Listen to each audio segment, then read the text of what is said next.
When my son got married, I kept a $90 million trust fund completely secret. My late wife left it to me, and I never breathed a word of it to anyone. It turned out to be the smartest decision I ever made in my entire 70 years of life. Because exactly 7 days after the wedding, his new wife showed up uninvited at my front door with a slick corporate lawyer at her side. What she demanded, and what I eventually discovered, shattered my world. But they made one fatal mistake. They thought my gray hair meant I was defenseless. Call me Eugene Merritt, 70 years old, a mechanical engineer long since retired. Over the past 4 decades, I have kept a low, unassuming profile inside a modest brick ranch home on the edges of Charlotte, North Carolina. That house is soaked in memory. Each worn floorboard, each door hinge that groans on its frame, all of it carries some piece of the life Dorinda and I built together. After she was gone, what she left behind stunned people who knew us, a vast fortune drawn from the sale of her technology patents.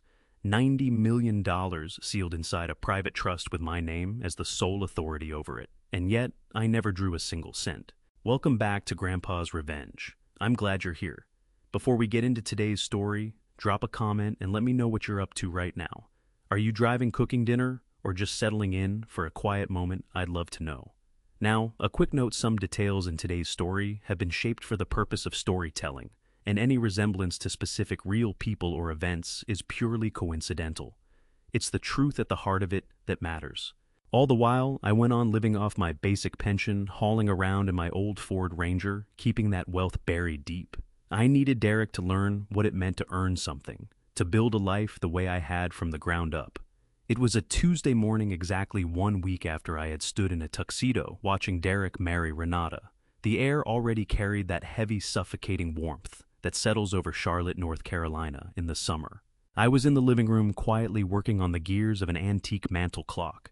The only sound in the house was the soft, rhythmic click of brass parts turning between my fingers.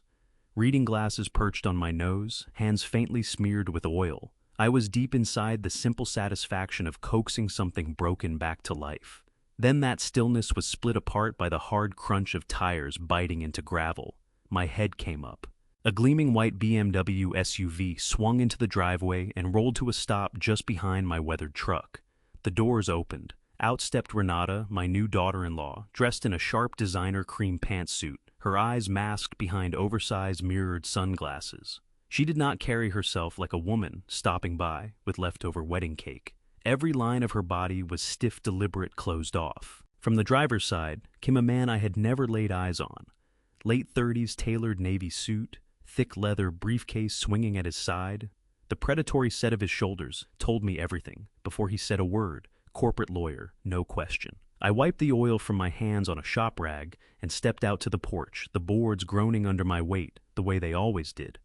I put on a welcoming smile, figuring there was some minor post-wedding matter they needed sorting out. "Renata," I called, raising a hand against the morning glare. "Didn't expect to see you. Where's Derek?" Renata did not return the smile. The sunglasses stayed on. She came up the stone path and stopped at the foot of the porch steps, deliberately keeping distance between us as though proximity itself was a risk. Not a word of greeting passed her lips.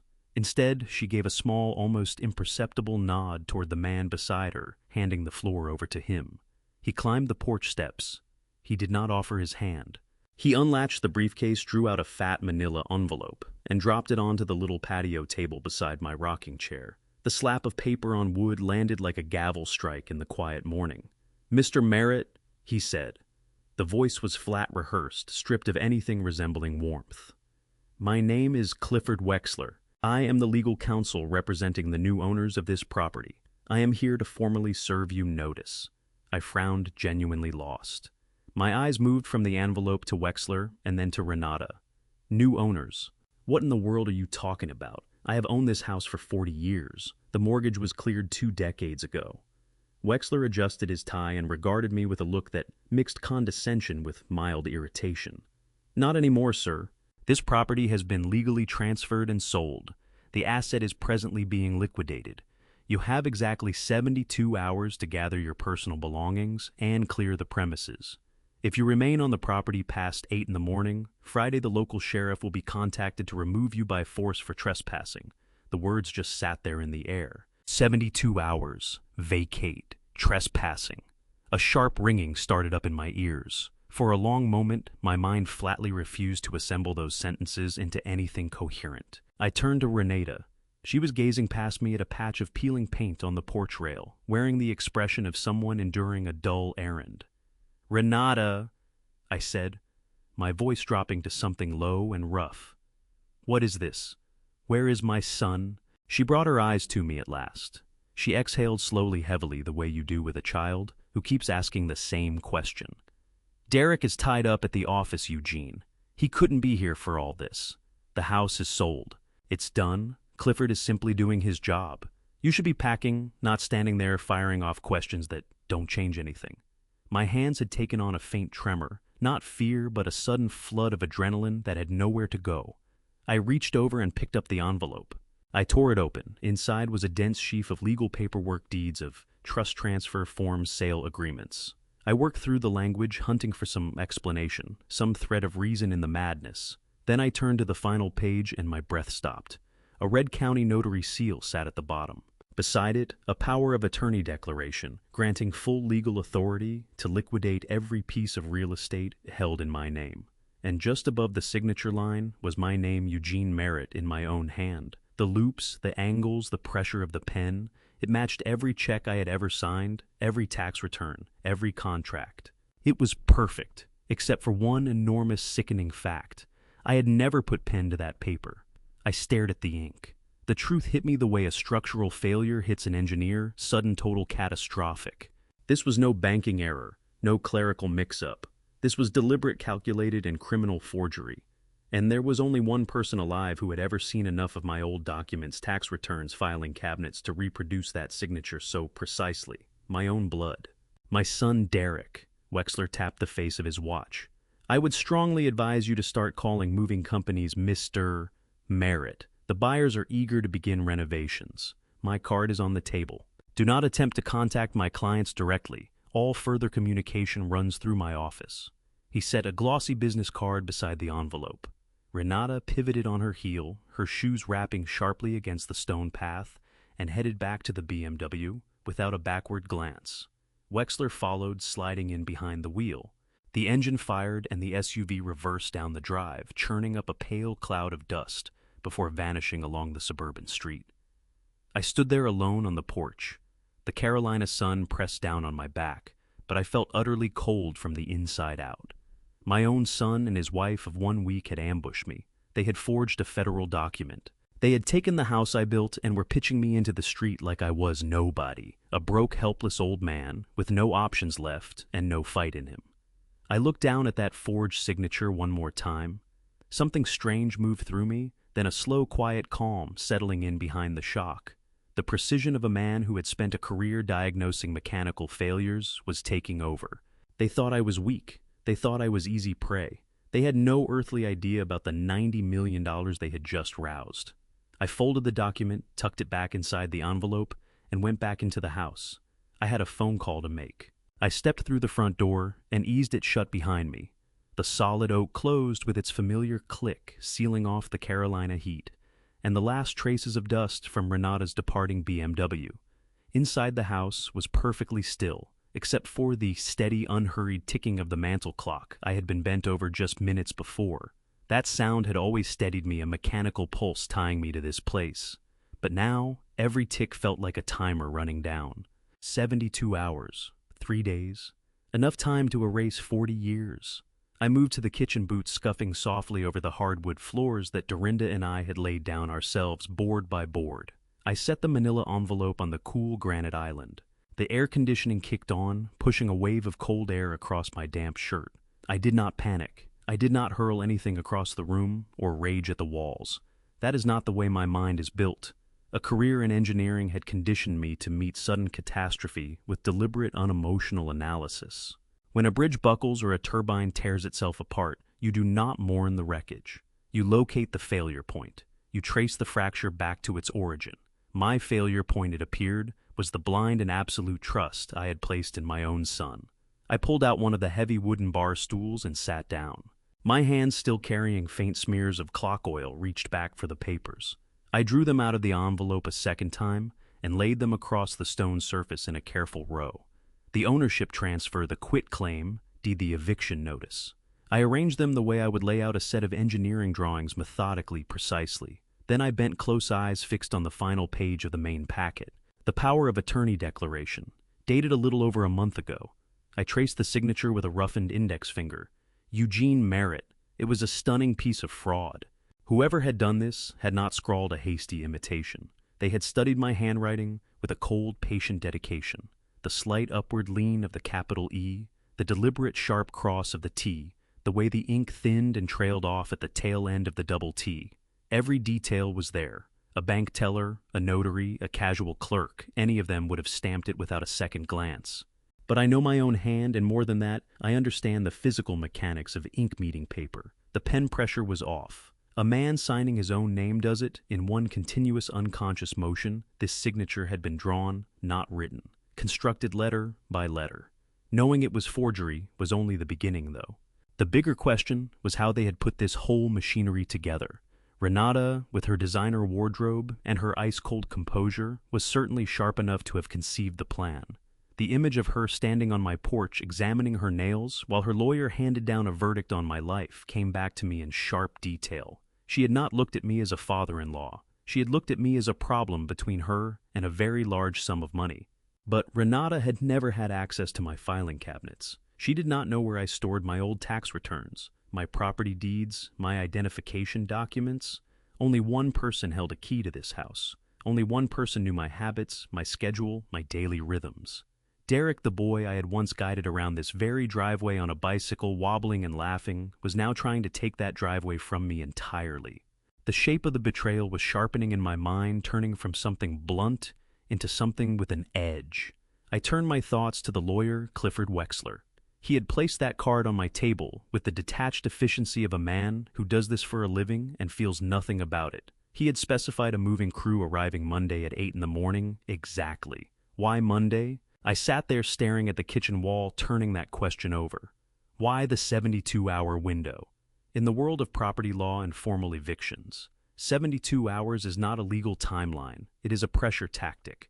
It is designed from the ground up to trigger panic, to flood the target with enough immediate terror that they start stuffing belongings into bags instead of picking up the phone to call an attorney.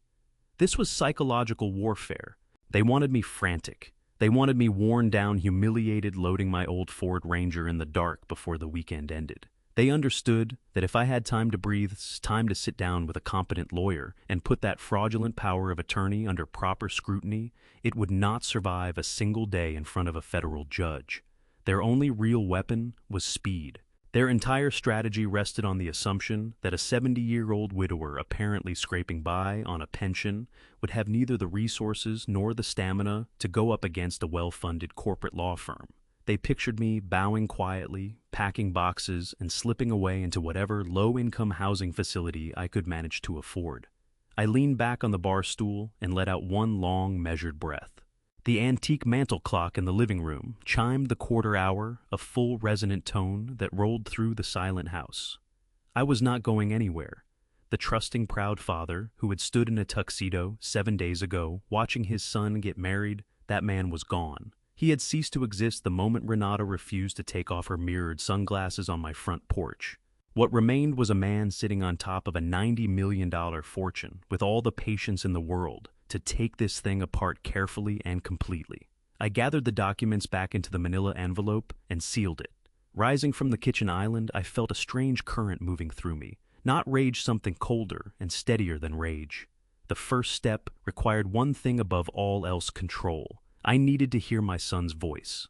I needed to hear how he planned to explain this. I crossed to the old landline mounted on the kitchen wall, stared at the worn plastic buttons for a moment, and steadied myself. One breath. Then I picked up the receiver and dialed Derek's number. "Dad," Derek said. His voice was calm, unnervingly, deliberately calm. No surprise and no hesitation, the voice of a man who had been waiting for the call. "Derek," I said, letting my voice shake just enough at the edges. "What is going on?" Renata came to the house. She had a lawyer with her. "They gave me papers saying I have 3 days to leave. Please tell me there has been some kind of mistake." I waited for something to slip. Instead, I got a slow, theatrical exhale. "Dad, please try to calm down," Derek said quietly.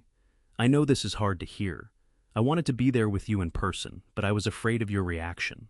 I couldn't stand the thought of seeing you this upset. But we had to make this call. There was no other way. No other way, I repeated, pressing my free hand against the granite countertop and letting my knees go slightly slack performing the broken man, even though he couldn't see me. This is my home. You forged my signature, Derek. You sold my house. Dad, stop! His interruption was soft, almost gentle. Don't say things like that. Nobody forged anything. You signed those documents last month. You simply don't remember doing it. The audacity of it was breathtaking. I don't remember, I said, letting a tremor enter my voice. What are you talking about? It's the condition, Dad. Derek's tone shifted into something slow and patronizing, the register you use with someone you consider helpless. We've discussed this. The doctor told Renata and me that your dementia is getting worse. You're having serious memory lapses. You're becoming a risk to yourself. Dementia, I said, and I genuinely needed a second to absorb the depth of it. I have never been diagnosed with dementia. I haven't seen Dr. Aris in over a year, and that was for a routine cholesterol check. Dad, this is the denial talking, Derek continued smoothly. Don't you remember what happened with the gas stove last week? You left the burner running on high. The place nearly caught fire. If Renata and I hadn't come by to check on you, it could have been catastrophic. We can't allow you to go on living alone. It isn't safe anymore. I closed my eyes. The gas stove. I ran back through that evening with complete clarity. Derek had come over and offered to make a pot of soup. He had sent me out to the garage to find an old socket wrench. While I was out there, he must have turned the burner to high and let the broth boil over onto the open flame, building himself a staged emergency and a medical narrative in one move. He had engineered the whole thing right in front of me. I remembered wiping scorched residue off the ceramic stovetop after they hurried out that evening. I did not leave that stove on Derek, I said, letting a thread of desperation color my voice. You were making the soup. You sent me to the garage. And this is exactly what the doctor warned us about. Derek said, his voice thick with manufactured grief. You're replacing the gaps with false memories. You're mixing up what happened, Dad. It breaks my heart, it genuinely does. But it only confirms that Renata and I made the right call. We sold the house to secure a place for you in a premier assisted living facility. We used the equity to cover a full care package, round-the-clock medical supervision, hot meals, a safe environment. We did this to protect you. The words had a polished, caring ring to them, and they were entirely hollow. I knew what this house was worth, and I knew what those facilities charged. The numbers didn't line up. A genuine transition would have included me in the planning. It would not have arrived on my porch as a 72-hour ultimatum delivered by a corporate attorney with a sheriff's threat attached.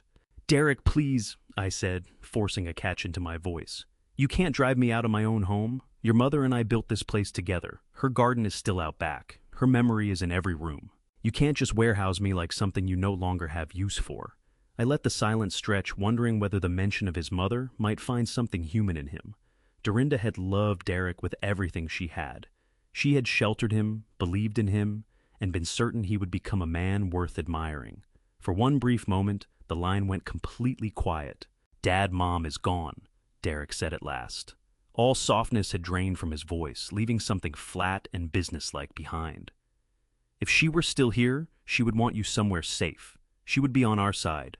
You are no longer in a position to make sound decisions for yourself. You are sick. You need to come to terms with that. The cruelty of leaning on his dead mother to prop up his crime was the last confirmation I required. The son I had raised was no longer in that body. Someone else was there now, cold, calculating, willing to discard me for a financial transaction. The movers arrived Monday morning at 8 sharp. Derek continued fully inhabiting the authority he had appointed himself. Your clothes and personal items need to be boxed up. Do not plan on taking any of the major furniture or appliances, those transferred with the property. Renata will bring a car to take you to the facility. Don't make this more difficult than it needs to be, Dad. We are acting out of love. We want what's best for you. I drew one slow, controlled breath. My hand was tight around the receiver, the hard plastic pressing into my palm. Every instinct I had was screaming at me to drop the act, to tell him I had already seen through the forgery, to lay out exactly what was coming for him. But I needed time.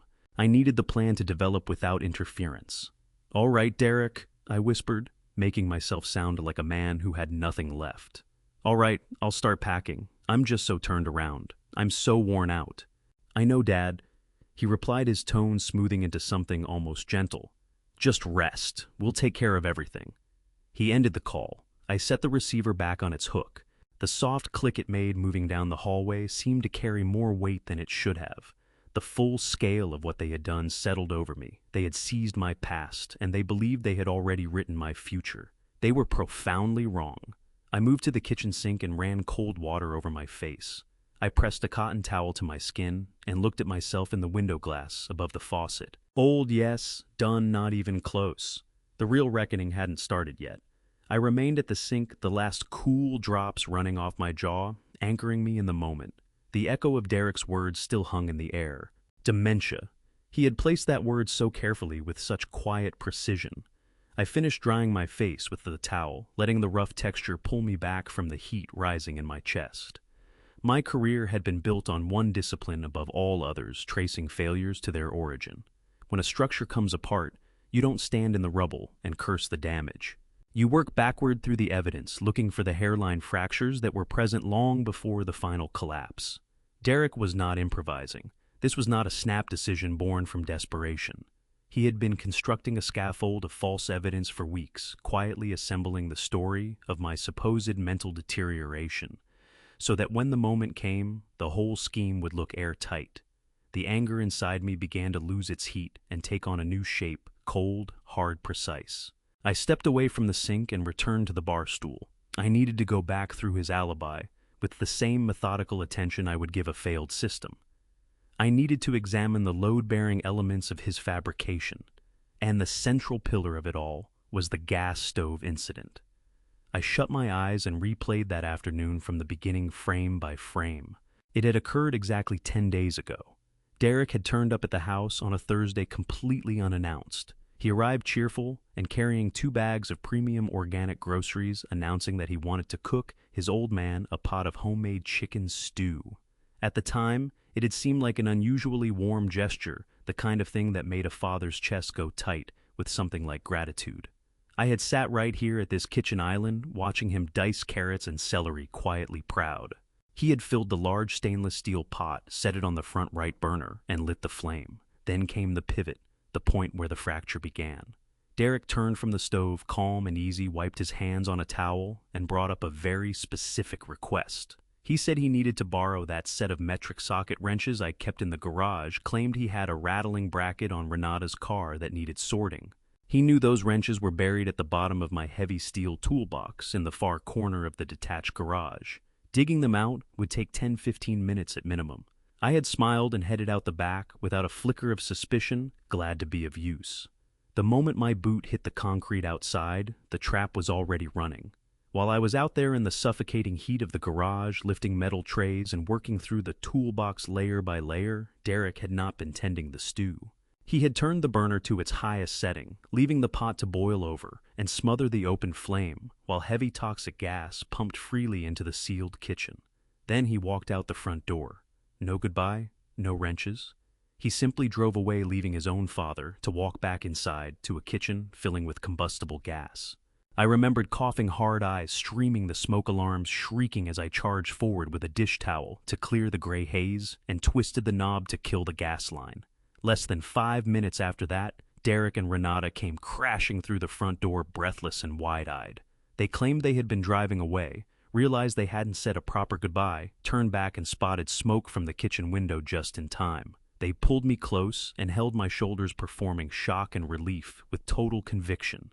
Derek had looked me straight in the eye and asked with what sounded like genuine heartbreak why I had turned the burner up and wandered off. I had been so rattled by the smoke and the noise that I had genuinely questioned my own recollection. I had apologized to them. I had apologized, actually believing I had made a dangerous, addled mistake. Now, sitting alone in the stillness of my kitchen, the true shape of that afternoon hit me with a force that was almost physical. It was not forgetfulness. It was a staged crime scene executed with deliberate care. Derek had manufactured a potentially lethal incident to produce a documented episode of cognitive failure. He was building a paper trail, a record of incompetence strong enough to make his fraudulent power of attorney look like an act of mercy. He had put my life at genuine risk just to take my home. That knowledge scoured away whatever remained of my parental instinct toward him. My son was operating with the precision and detachment of a predator who had never once considered the cost to anyone but himself. If I stormed over to his house right now, arms swinging and voice raised shouting about forgeries and stage fires, I would hand him exactly the performance he had scripted for me. I would look precisely like a paranoid, disoriented old man in the grip of advancing dementia. The authorities would examine his flawless legal documents, listen to his well-practiced account of the kitchen fire, and walk me gently toward a psychiatric evaluation. Righteous fury was a guaranteed road to total defeat. Brute force was not an option here. Deception was. I sat at the island staring at nothing and settled into the new reality. I had gone undercover inside my own existence. They wanted a docile, frightened victim, and I would give them a performance worthy of the stage. My son believed he was the architect of my undoing, with no idea that in handing me his blueprints, he had shown me exactly where every beam was hollow. I stood from the bar stool and moved down the hallway toward my private study. The house pressed its silence around me, but my mind was operating with a sharp, narrow focus. I needed my instruments. A mechanical engineer does not examine a structural failure with his bare eyes. He reaches for precision tools. I pulled open the top drawer of my heavy oak desk and retrieved my silver-framed reading glasses, settling them onto the bridge of my nose. Next to them sat my old jeweler's magnifying loupe, a small, dense brass instrument I had used for years to find hairline fractures in aircraft-grade titanium. I lifted it, felt the familiar heft of it, and walked back to the kitchen. I drew the legal documents out of the manila envelope and spread them on the granite surface. I set aside the eviction notice and the ownership transfer and isolated the single document that mattered most, the power of attorney declaration. I pressed it flat against the cool stone counter. I brought the brass loop to my eye, leaned in close, and began to read. I had already established that the signature was a near-perfect forgery, a careful tracing of my own hand, not a freehand imitation. But a signature by itself doesn't make a document legally binding. You need a witness. You need a state seal. I shifted my attention away from the false signature and tracked down to the lower left corner of the page. There, pressed into the paper, was the official circular stamp of a North Carolina notary public. I angled the overhead light to bring out the embossed ridges of blue ink and read the small typed text inside the seal. The notary's name was completely unfamiliar to me. In all likelihood, a corrupt associate Clifford Wexler kept available for precisely this kind of work. But the name wasn't what stopped my breath. It was the date block printed directly below the seal. The text stated clearly that I, Eugene Merritt, had appeared in person before this notary in Charlotte, North Carolina. The date on the official line read August 14th. I held the loop steady, letting those numbers burn into me. August 14th. I lowered the brass instrument and set it on the counter. A cold, quiet smile pulled at the corners of my mouth. Derek was a sharp man, business degree, high-level corporate accounts, the kind of person who plans 3 moves ahead. He had built this fraud methodically, staging a kitchen fire to manufacture a medical history, retaining a ruthless attorney to drive the eviction. But somewhere in his rush to take what was mine, he had made a careless, fatal error. He had chosen the wrong date. I left the kitchen and walked back to my study. I passed the filing cabinets without stopping and went straight to the tall wooden bookshelf standing in the corner of the room. On the middle shelf sat a thick, weathered leather journal, my personal fishing log. Since Dorinda died, I had made a point of taking one major, fully off-the-grid fishing trip every year, and I recorded each one with an engineer's precision, catches coordinates, weather conditions, dates. I carried the journal back to the kitchen and laid it open beside the forged document. I turned through the pages, the scent of old paper and dried salt water rising as I went, working past the spring and early summer entries until my fingers landed on the middle of August. There it was in my own handwriting, supported by detailed sketches and GPS coordinates. On August 14th, I was not in Charlotte, North Carolina. I was not within reach of any lawyer's office or notary public.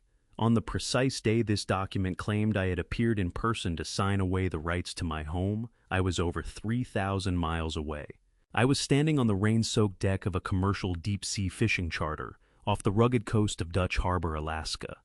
The memories came back without effort, the razor wind cutting across the bow, the enormous gray swells hammering the hull, the smell of diesel and fresh bait hanging in the cold air. I remembered wrestling a 55 lb king salmon for nearly 35 minutes before hauling it aboard, and I remembered the isolation above everything else. We were in open water far beyond any cellular coverage or communications network. For 5 solid days, I had sent no emails, made no calls, and received no messages. I looked from the open journal to the fraudulent document lying beside it. The contrast was stunning. Derek had constructed what he believed was an airtight trap, but he had inadvertently handed me an ironclad alibi. I had the plane ticket receipts. I had the official charter company's passenger manifest. I had credit card records from the marina where I rented gear, and I had 15 fellow passengers on that vessel, the captain and his full crew among them, every one of whom could testify under oath that I was in the middle of the Alaskan Sea on the date in question. On the very day the document claimed I walked into an office in Charlotte and signed over my estate, that power of attorney was not merely questionable, it was provably criminally fraudulent. The legal foundation beneath their entire operation rested on a lie I could demonstrate in any courtroom in the country. I closed the leather journal, my mind moving through the implications, the way it works through a structural analysis. When you discover one decisive flaw in a structure that appeared sound, you don't stop there. You assume the entire foundation may be compromised. Derek had willfully committed a serious federal crime to seize this property. That meant he had crossed a threshold most people never go near. If he was prepared to risk years in a federal penitentiary over a real estate deed, what else had he reached into? What other parts of my life had he been quietly compromising while I wasn't paying attention? The thought spread through me like a stain widening on paper. The house was tangible property. It could be bought, sold, contested. But my financial life touched dozens of other vulnerable points. If Derek had successfully bypassed the legal protections on a property deed, the security around my ordinary bank accounts would present him with almost no resistance at all. He knew my social security number. He knew my mother's maiden name. He had answers to every security question any institution might ask. I set the documents aside. The forensic phase was done. I needed to look at my accounts right now. I left the study and walked down the short hallway to the small spare room I used as a home office. It was an unassuming space, old drafting tables, rolled blueprints stacked in the corner, and a solid, no-nonsense desktop computer sitting on the desk. I lowered myself into the worn leather chair and pressed the power button on the tower. The machine hummed to life, the cooling fan whirring softly in the quiet of the house. While the aging operating system loaded my thoughts, moved to the financial boundaries I had drawn around my life in the years since Dorinda died, and left me the Merit Trust. From the very beginning, I had made a deliberate choice to keep that fortune entirely separate from my daily existence. I wanted to remain the same man. I had always been buying my own groceries, mowing my own lawn, living within the honest means of a retired mechanical engineer. To hold that line, I had kept my original local bank account fully active. It was a standard public checking account holding exactly $40,000. It was the accumulated sum of my modest company pension and some conservative low-yield savings. This was the only financial account Derek knew existed. Whenever he stopped by, if his eyes ever drifted to a bank statement lying on the kitchen counter, he'd see a comfortable but decidedly working-class balance. He was convinced that $40,000 plus whatever equity sat in this house represented the absolute entirety of my net worth on this earth. The computer screen finally came to life, throwing a pale bluish glow across my face. I opened the browser and pulled up the familiar login page for my local North Carolina bank. My fingers moved mechanically over the keys entering my username and my long layered password. I hit the button to submit. The page loaded slowly, that little spinning circle on the screen, feeling like a physical weight pressing down on my chest. I drew a steadying breath and prepared myself for whatever fresh violation I was about to find. The dashboard took shape on the monitor. I looked straight at the bold black figures displayed at the very top of the page beneath the heading of available balance. 0. I leaned in closer, the harsh light bouncing off my silver reading glasses. I blinked once, assuming the bank's website had hit some kind of technical glitch. I refreshed the page. The screen flickered, reloaded, and showed me the exact same devastating figure 0. My account had been completely emptied. Every last cent I'd earned across 40 years of honest grinding labor at the manufacturing plant had been wiped clean. I felt no panic over the missing money. The funds themselves meant nothing to me. I had 90 million sitting securely in a private, heavily encrypted trust fund managed by top-tier financial professionals. I could absorb a $40,000 loss every single day for the remainder of my life and never feel so much as a ripple. But the sheer unadulterated audacity of the theft made my blood run cold. My son had not simply forged a legal deed to take the roof off my head. He had systematically reached into my pocket and stripped out the very last dollar to my name. I moved the cursor and clicked on the detailed transaction history tab. I had to see the precise mechanics of the theft. I needed to know how it had been done and exactly when it had happened. The digital ledger filled the screen, months of unremarkable ordinary expenses. A grocery bill here, a utility payment there, and then sitting right at the top of the list, a massive and glaring anomaly. An outgoing domestic wire transfer had been initiated and fully processed just the previous afternoon. The withdrawal was exactly $39,985, leaving a negligible $50 fee balance that the bank had immediately absorbed. I clicked the specific transaction to expand the routing details. The money had been wired straight to a commercial holding account in Philadelphia, Pennsylvania. I fixed my gaze on the small typed text in the optional memo line attached to the transfer. The words had been chosen with a sickening calculated precision: medical facility deposit. My hands curled into tight fists, my fingernails pressing hard into my palms. Derek and Renata had actually used my own stolen pension money to bankroll their fabricated narrative. They were moving my cash to make it appear as though they were responsibly arranging my placement in a premier assisted living center. It was a masterful, deeply cynical piece of accounting. If any investigator or suspicious bank manager ever followed the paper trail, they would see a devoted son transferring his declining father's assets to cover urgent necessary medical care. They had robbed me clean and dressed the robbery up as an act of profound filial love. I pushed my chair back from the desk, letting the wheels roll smoothly across the plastic floor mat. I steepled my fingers beneath my chin and stared into the dark corners of the room. The initial wave of raw paternal heartbreak was entirely gone. My engineering mind took over, breaking the situation down into cold, hard data points. Something about this elaborate crime didn't hold up logically. I turned the variables over. Derek was a senior vice president at a prominent logistics firm. He pulled a highly respectable six-figure salary with quarterly corporate bonuses and a generous benefits package on top of that. Renata had always made a point of boasting about her affluent family background in Richmond, Virginia, constantly putting her expensive designer handbags and her supposedly vast investment portfolio on display. They occupied an exclusive high-rent address in the city. They drove imported luxury vehicles. They projected an image of absolute untouchable financial success. So why on earth would two supposedly wealthy professionals gamble on severe federal wire fraud charges just to steal a measly $40,000 from an old man? If raw greed were driving this, they'd have taken the house and nothing else. The house was worth close to $500,000 in the current market, a massive lucrative asset that made the legal risk of a forged notary seal at least comprehensible. But draining a basic checking account for a fraction of that amount, that was not the move of calculated corporate greed. That was the move of pure, unadulterated desperation. People sitting on millions of dollars do not risk 15 years in a federal penitentiary for 40 grand. They only take that kind of terrifying absolute risk when their backs are fully against a wall. They only commit that level of sloppy, traceable fraud when they are frantic for immediate liquid cash. The realization settled over me like a heavy, ominous weight. Derek and Renata were not wealthy. They were completely devastatingly broke. Their entire lavish lifestyle was a hollow, crumbling facade. They were drowning under some kind of massive, suffocating debt, and the pressure had finally broken them. The rushed house sale, the forged documents, the stolen pension money, the aggressive eviction notice, none of it was about upgrading their luxury lifestyle or building towards something better. It was a panicked, desperate scramble just to survive. They needed cash, and they needed it right now, which meant something or someone had them terrified.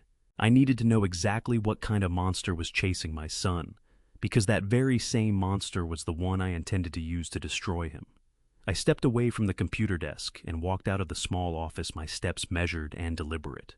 I bypassed the kitchen entirely and moved down the hallway toward the master bedroom. The digital clock on the bedside table read 2 in the morning, the perfect hour for the kind of work I was about to begin. I crossed to the heavy oak armoire that had come down from my grandfather. I gripped the bottom edge firmly and pushed it to the right.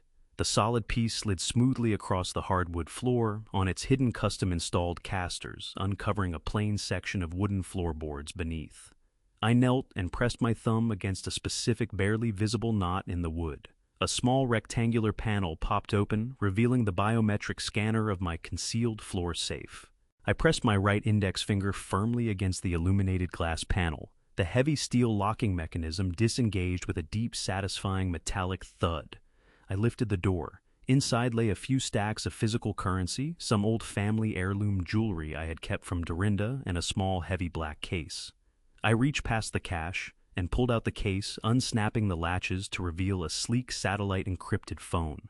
It was a piece of hardware typically reserved for high-level corporate executives operating in the hostile foreign territories. I had acquired it specifically for managing the Merit Trust, making absolutely certain that none of my substantial financial activity ever touched my vulnerable public local networks.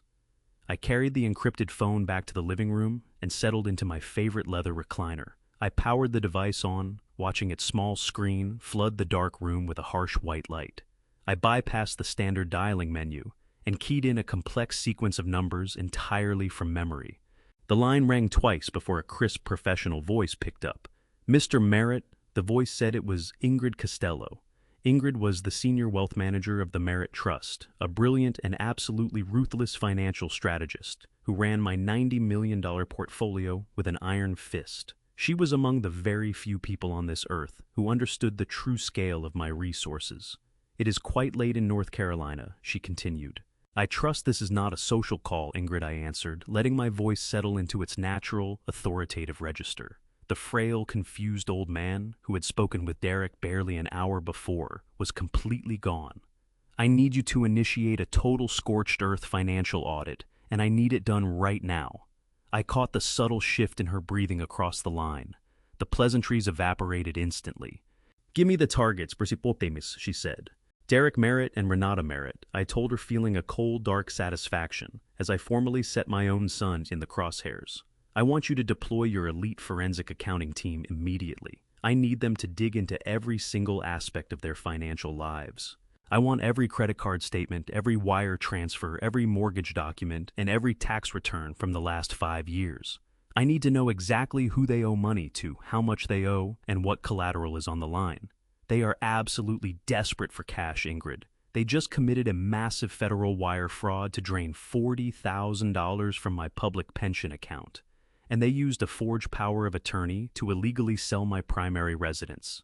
There was a moment of stunned silence on the other end of the encrypted connection. "Your son forged a property deed to steal your home," Ingrid asked, her voice threaded with professional outrage. "Eugene, that is a severe federal offense. I can have my legal team file an injunction by dawn to freeze the sale. I can have local authorities at his front door before he even finishes his morning coffee." "No," I said sharply. "Do not touch the property sale. Do not alert the authorities. If you move to block the sale right now, they will simply panic and scatter, and I will never learn who is pulling their strings. I want them to believe they have won. I want them feeling completely, utterly secure in their victory. Do not freeze any accounts and do not trigger any automated banking alerts. This entire audit must be strictly covert. They cannot know anyone is examining their books. I need the raw data, Ingrid. I need to understand the precise anatomy of their desperation." "Understood," she replied smoothly, adjusting immediately to my strategic parameters.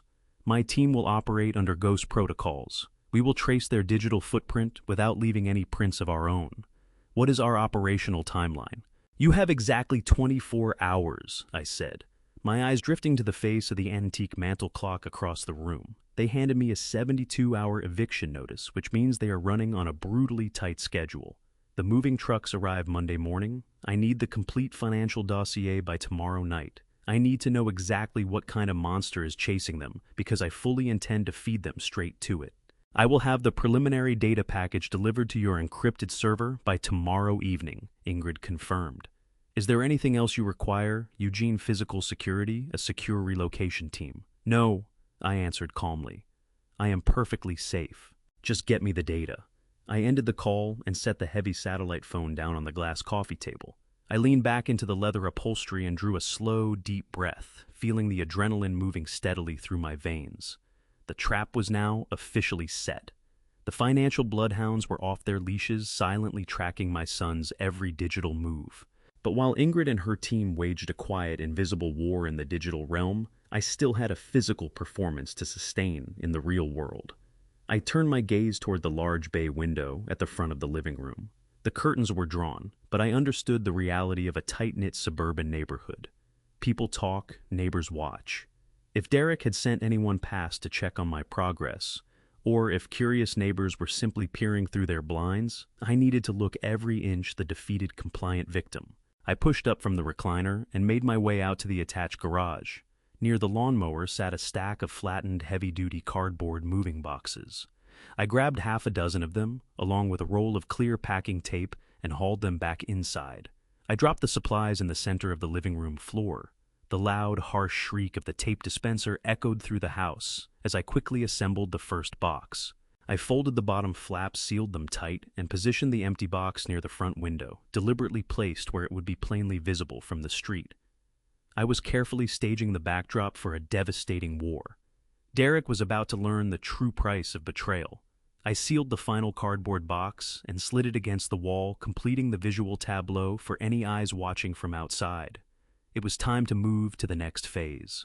To dismantle their operation from the inside out, I needed a direct line into their private world. I went to the bedroom and pulled open the nightstand drawer. Tucked beneath a stack of old reading glasses were 2 miniature audio recorders. I had bought them years ago to dictate engineering notes while working inside tight industrial spaces. They were remarkably small, highly sensitive, and capable of recording continuously for 96 hours.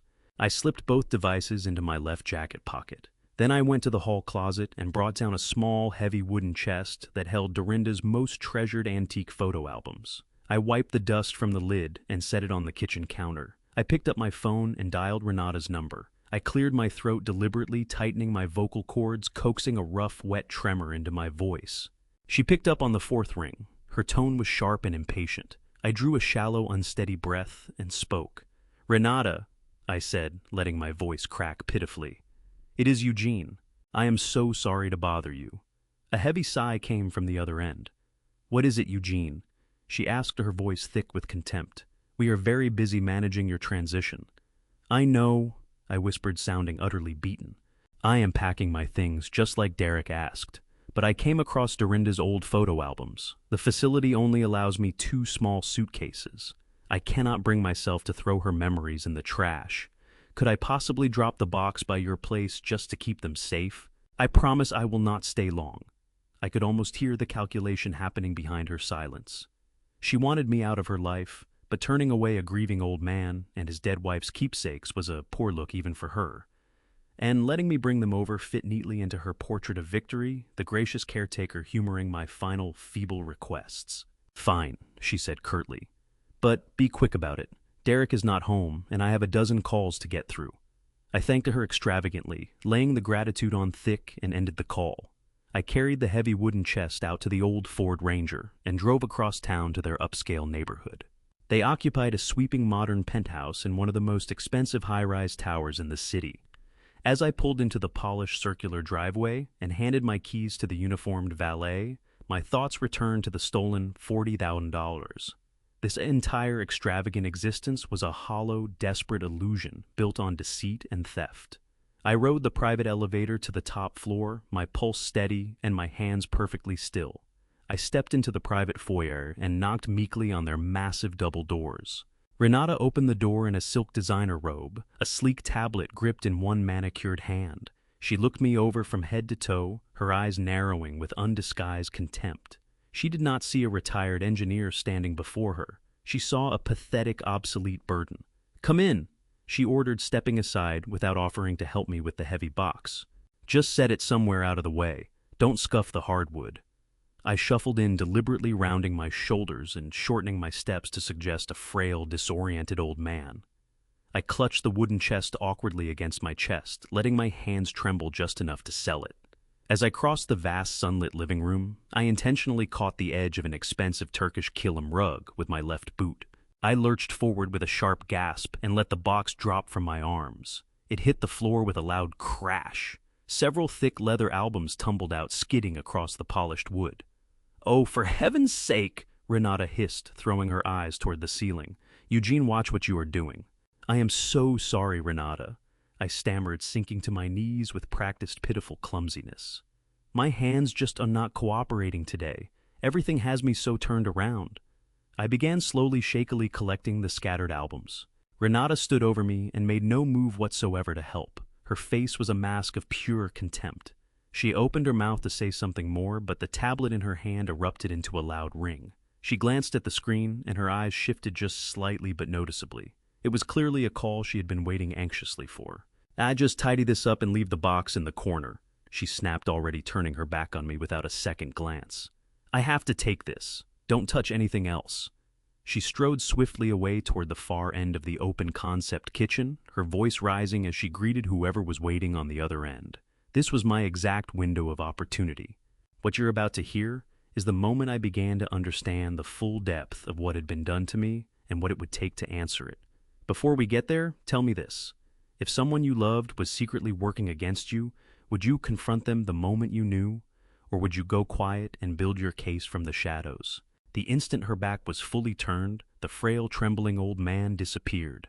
I moved with the swift, silent efficiency of a machinist. I reached into my left jacket pocket and pulled out the first miniature audio recorder. I slid quietly across the floor toward their massive, custom-designed sectional sofa and reached beneath the heavy fabric, searching for a solid wooden crossbeam. I pressed the adhesive backing of the small device firmly against the concealed wood, securing it near the center of the room. It would capture every conversation held in that living space. I quietly gathered the remaining photo albums, arranged them back inside the wooden chest, and pushed the box snugly against the wall. Renata was still pacing in the kitchen, her back to me, locked in a heated exchange about a delayed wire transfer. I rose smoothly and moved without a sound down the wide hallway toward the master suite. I knew the layout of this penthouse. Derek kept a private soundproofed home office just off the main bedroom. If they were discussing their massive debts or coordinating further illegal activity, it would happen behind those closed doors. I slipped silently into the office.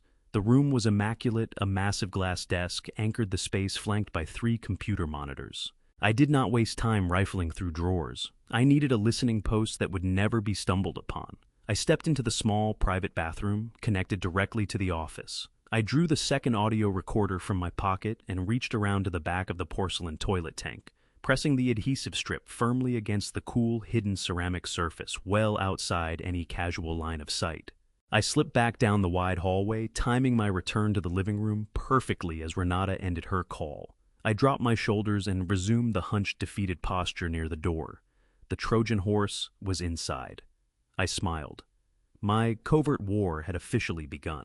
I walked out of the opulent building and surrendered my ticket to the valet, carefully maintaining the slow, unsteady gait of a broken man, until I was securely inside the cab of the old Ford Ranger. The moment the heavy door sealed me and the stooped posture evaporated, I sat up straight, gripping the leather steering wheel with firm, steady hands. The drive back to my neighborhood passed in a blur of streetlights and shifting shadows. I pulled into my driveway and stepped through the front door of my quiet, empty house. The antique mantel clock in the hallway chimed midnight, its deep, resonant tone a perfect match for the calculated rhythm of my racing pulse.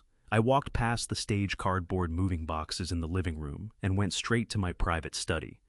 I settled into the leather chair with the overhead lights off. The only glow came from the small brass desk lamp. I unlocked the hidden floor safe, retrieved the heavy black case, and drew out the satellite-encrypted phone. I set it squarely in the center of the wooden desk and waited in the silent dark. At exactly 2 in the morning, the device vibrated with a single sharp pulse. The screen blazed white, displaying an incoming encrypted data package from Ingrid Costello. I entered my complex alphanumeric decryption key and watched the progress bar sweep rapidly across the screen. Ingrid and her elite forensic accounting team had executed my directive with ruthless efficiency. They had worked with surgical precision, stripping away the polished, sophisticated veneer of his entire life to expose the rotting framework underneath. I connected the satellite phone to my secure desktop computer and opened the massive digital dossier. The files populated instantly across the large monitor. I began moving through the organized folders, bank statements, intercepted credit reports, buried mortgage documents, and layered tax returns. It was a masterpiece of financial total destruction. The spreadsheet cells were showing vibrant, aggressive red across every column. I leaned forward, elbows heavy on the desk, absorbing the full magnitude of their ruin. I had expected to find a few overdrawn credit cards, perhaps an underwater secondary mortgage. What Ingrid had uncovered was a financial crater so staggering it defied basic logic. I opened a subfolder dedicated specifically to Renata Merritt. For years, she had moved through our family gatherings, projecting absolute confidence, loudly boasting about her prestigious career as an independent corporate strategy consultant. She had flawlessly sold the image of a highly sought-after executive first-class flights, private meetings, dinners with venture capitalists. The reality laid bare in the forensic audit was shockingly bleak. Renata was not a consultant. Her business registration was a hollow shell company, an empty corporate entity used solely to conceal her actual daily activity. She was a day trader and an incredibly reckless, wildly incompetent one. For 4 years, she had been seated in her luxurious penthouse, gambling enormous sums of borrowed money on highly volatile, over-leveraged commercial real estate margins. It had started modestly with Derek's corporate bonuses covering early losses, but the aggressive trading had spiraled fast into catastrophic addiction. She had completely emptied their joint savings accounts. She had quietly liquidated their retirement portfolios. She had taken out secondary loans against their imported luxury vehicles. But the single most devastating document was a consolidated balance sheet Ingrid had compiled at the very bottom of the file. Her wildly speculative real estate positions had fully imploded during a recent market correction. She was currently carrying a negative balance of exactly $2.5 million. $2.5 million. The number sat on the glowing monitor like a monument to pure, unadulterated arrogance. The stolen 40,000 from my pension account was nothing but a desperate drop in a bottomless bucket, barely enough liquid cash to pay off a fraudulent corporate lawyer and temporarily quiet a collections agent. But the true horror of their situation was not the staggering size of the debt. It was the specific identity of the primary creditor. I clicked on a heavily encrypted file labeled Priority Threat Assessment. The team had painstakingly traced the origin of the massive high-interest loans Renata had secured to cover her initial margin calls. She had not borrowed from any reputable national bank. Traditional financial institutions have strict regulatory limits and demand real collateral. Renata had bypassed the legal banking sector entirely. She had made the catastrophic decision to take a massive unsecured loan from a shadowy, highly dangerous private lending syndicate operating out of an industrial district in Philadelphia. These were not men who dispatched polite printed collection notices through the mail. They were ruthless, unregulated underground operators who charged predatory astronomical interest rates and relied on extreme violent intimidation to guarantee compliance. I read through the intercepted communication logs Ingrid had extracted from Derek's private email server. The messages from the Philadelphia syndicate were chillingly brief and stripped of any corporate courtesy whatsoever. The final message delivered just 4 days ago was a strict non-negotiable ultimatum. They had given Derek and Renata exactly 10 days to produce an initial payment of $1 million.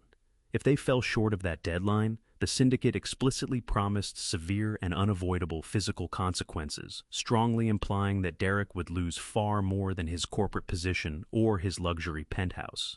The full terrifying reality of their situation snapped into place with perfect clarity. The sudden aggressive 72-hour eviction notice, the meticulously forged property deed, the $40,000 stripped from my pension fund. None of it was about greed. It was a panicked, frantic scramble for bare survival. Derek had realized he was 10 days away from Philadelphia enforcers breaking his legs, and his immediate instinct was to ruthlessly sacrifice his own father. He planned to rapidly liquidate my house, pocket the equity, and use my entire life savings to literally buy back his own life.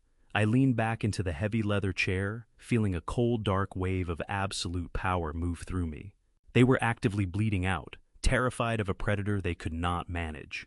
They believed they had played me completely unaware that I was sitting on a hidden $90 million fortune.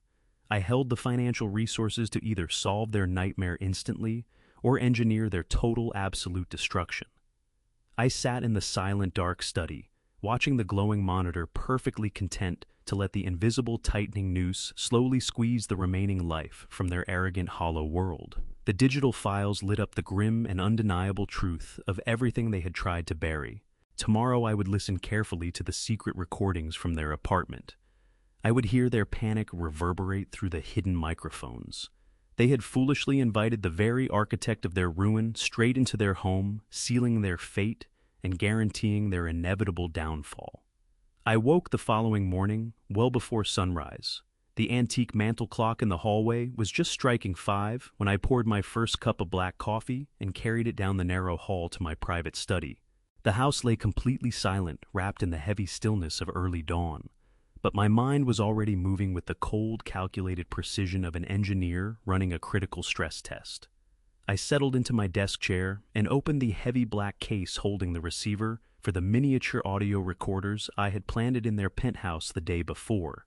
I plugged a pair of high-quality noise-canceling headphones into the audio jack and slipped them over my ears, adjusting the padded cups until every ambient sound in my own house faded to absolute nothing. I reached out and turned the small frequency dial on the receiver, locking onto the specific channel assigned to the recorder, concealed behind the toilet tank in Derek's home office. At first, there was only the faint, rhythmic hiss of static, a hollow white noise filling my ears. I shut my eyes and focused entirely on the audio feed, waiting with the infinite patience of a predator crouched in tall grass. A few minutes passed before the static was suddenly cut by the sharp, hard crack of a door slamming shut. I leaned forward in my leather chair and pressed the headphones tighter against my head. The audio was remarkably crisp, capturing the distinct, frantic sound of heavy leather shoes pacing hard across polished hardwood.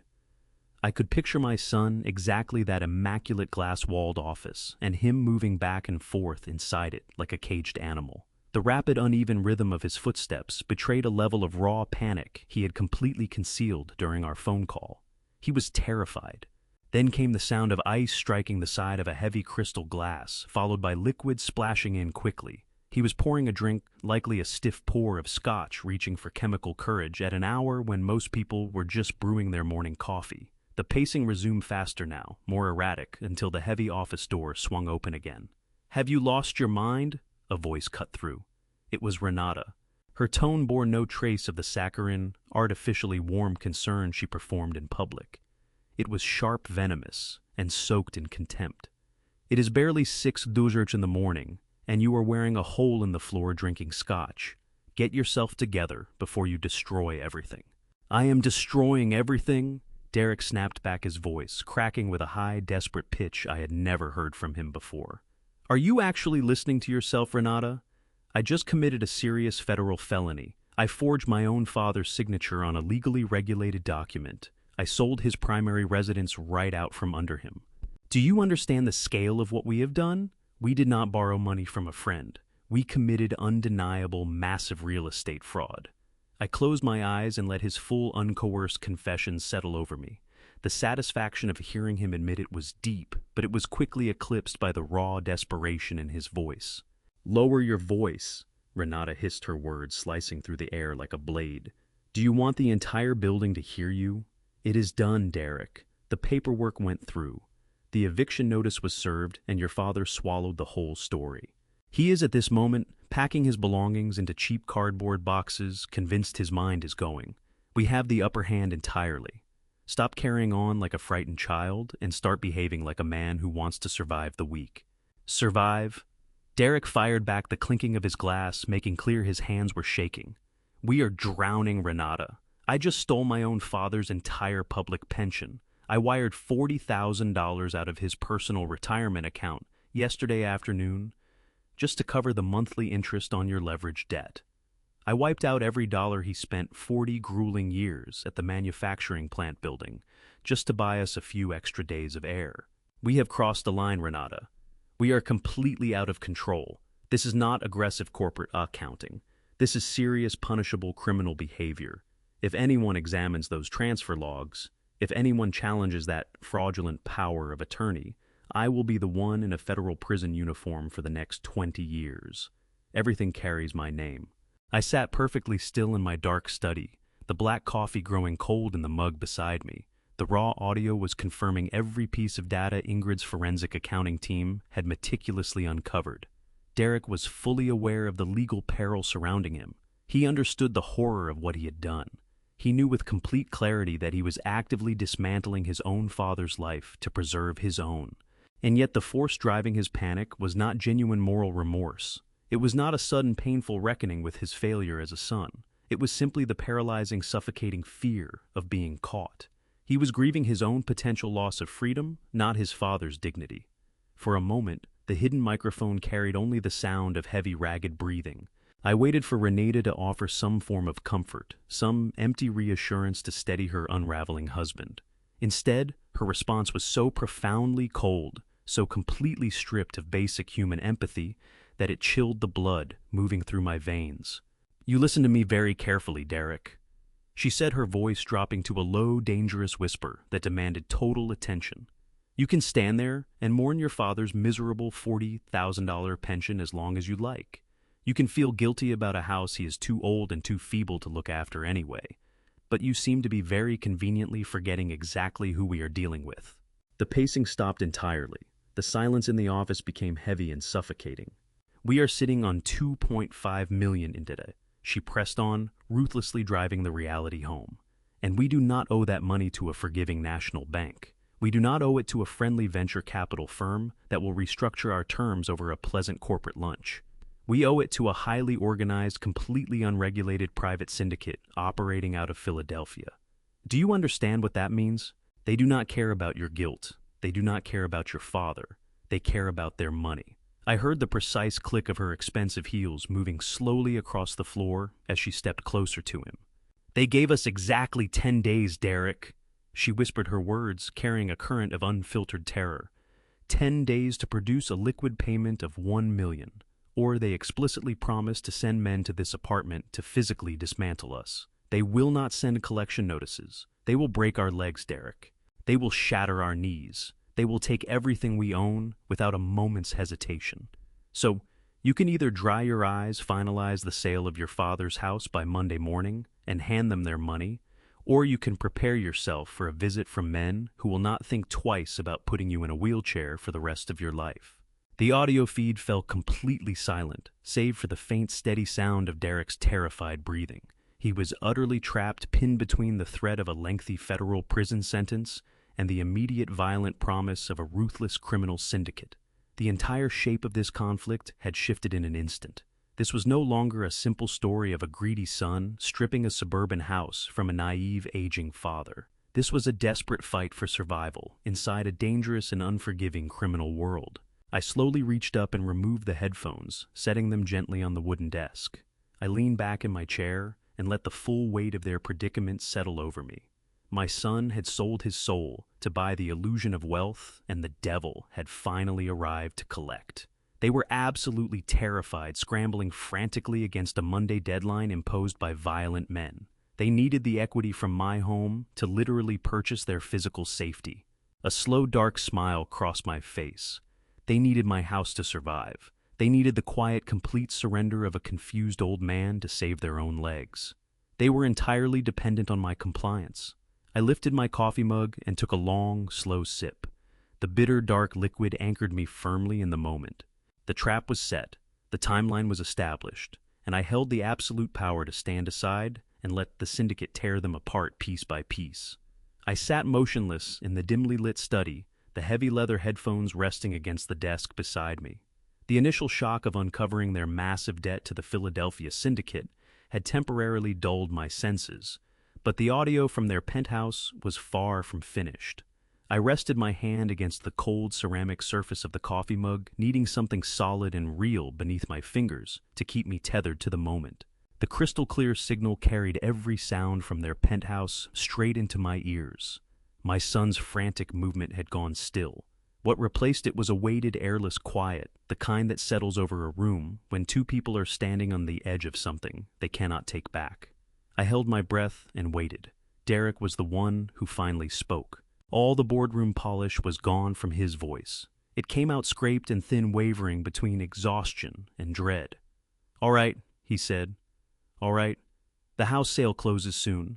We've got the $40,000 pulled from his pension. That gets us to the syndicate's initial million by Friday. But Renata, what happens after that? What happens to my father? The lawyer's clock is ticking. Monday, the movers show up. His whole transition to the care facility still has to be funded. Those premier places want enormous deposits up front, and we just drained his entire pension to service your margin debt. Where does the money for his placement come from?